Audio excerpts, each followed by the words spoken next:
Good morning, my Real News Midday TV family. Thank you so much for tuning in this morning, and I'm wishing for everyone a wonderful and a blessed Sunday. And in the news this morning, school principal and wife die in highway crash in U.S. Just hours before O'Neill Stevens, the principal of Jesse Paul Primary School in Kingston, and his wife, Kamisha Lindsay Stevens, tragically lost their lives in a motor vehicle accident on a South Carolina highway on Friday, he shared their final family photo from their vacation on social media, unaware that it would be their last together. The couple and their two daughters were on their way to the airport to board a flight back to Jamaica after spending the Christmas holidays with Lindsay Stevens' mother in Myrtle Beach when tragedy struck. Reports are that the couple, their daughters, Lindsay Stevens' mother, and the driver were traveling along a highway when their car experienced a flat tire and they pulled over to the side of the road. Noreen Stevens told the news on Saturday that she was informed that her son and his wife got out of the car to assist with a change in the flat. While outside, they reportedly spotted a van heading towards them at a high speed and began running to the embankment, but they were struck. She said that Stevens died on the spot while his wife succumbed to her injuries just as she arrived at an urgent care center. No one else was injured.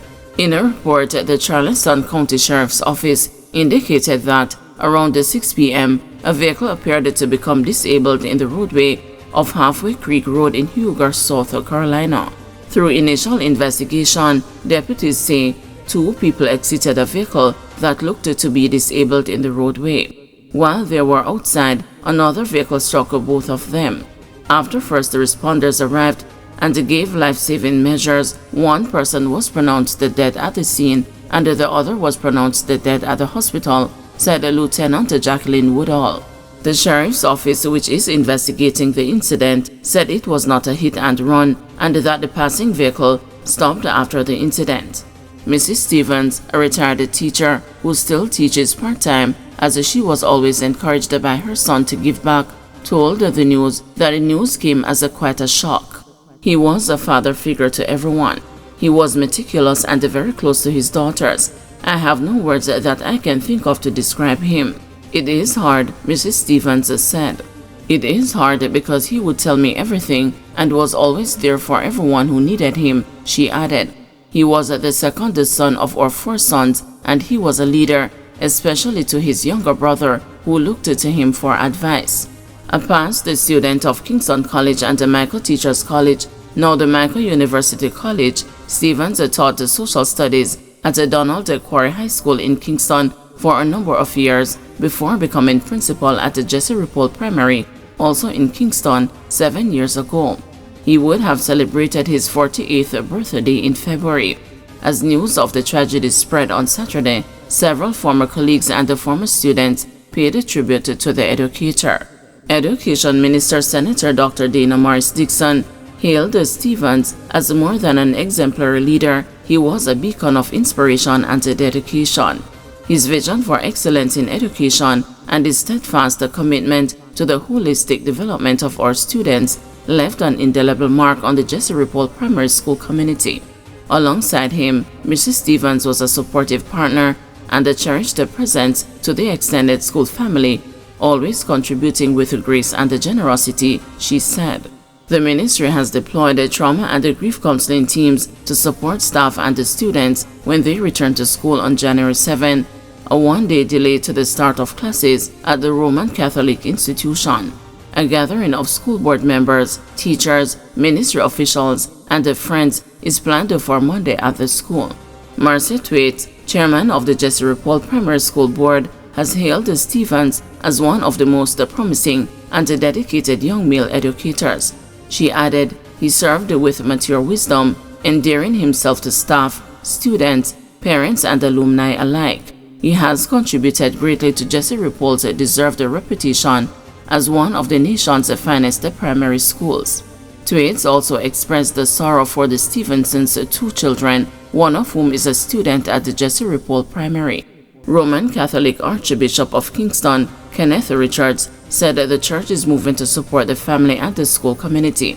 Every time I think about it, it unnerves me to to think that such tragedy could take place, Richards told the news. In announcing the news to staff earlier, Vice Principal Marsha Moody Benbow urged everyone to keep their daughters and the family and the loved ones in your thoughts and the prayers during this period of unimaginable grief. JTA President is saddened by passing of Jesse Repole Primary Principal. President of the Jamaica Teachers Association, Mark Smith, has expressed the grief over the death of Jesse Repole Primary School Principal O'Neill Stevens, describing him as a true stalwart, a friend, a colleague, and a really dynamic principal. The primary school confirmed on Saturday that Stevens and his wife, Kamisha Lindsay Stevens, were killed in a motor vehicle collision on Friday. The accident reportedly took place in the U.S. state of North Carolina. Smith, in a release on Saturday, expressed their condolences to Stevens' family and the school community. "We're really saddened by the news that O'Neill and his wife succumbed to injury sustained in a car accident in the United States," Smith said.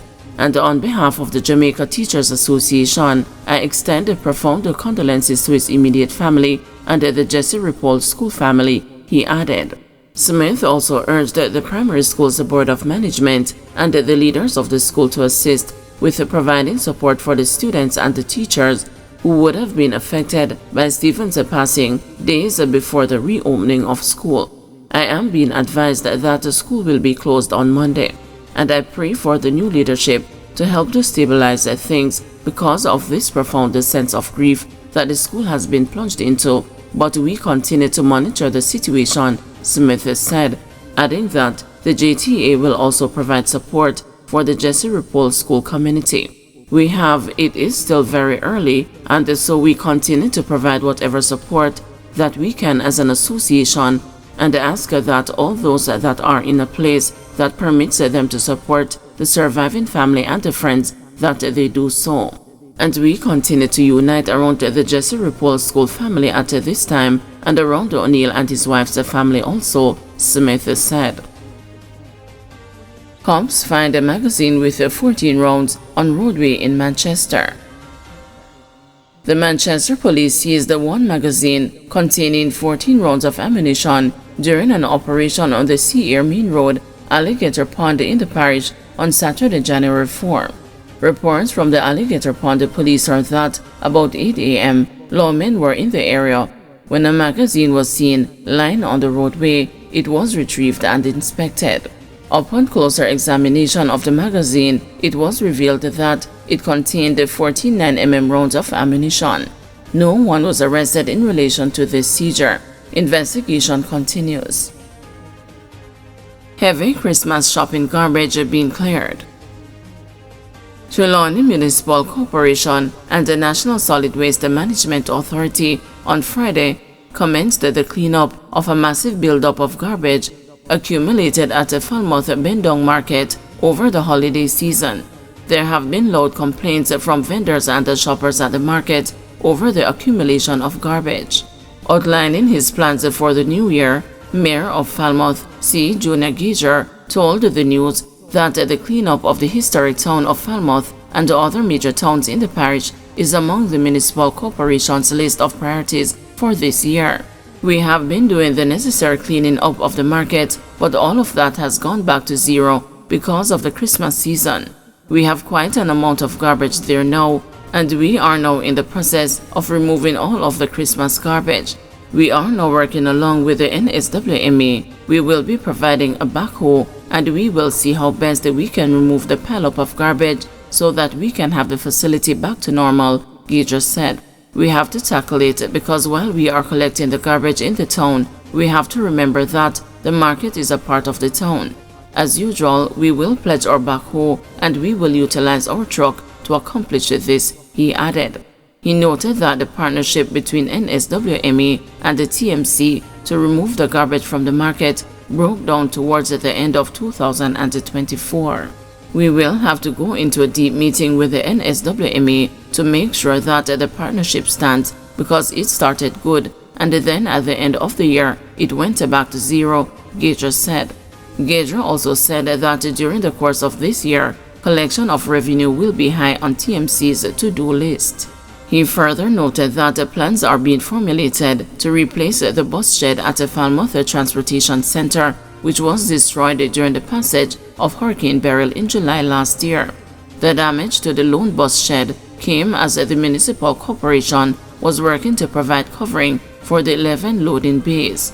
In terms of the transportation center, which we have started on our own and has been a real success, we will be making sure that all the necessary improvements are there, Gauger said.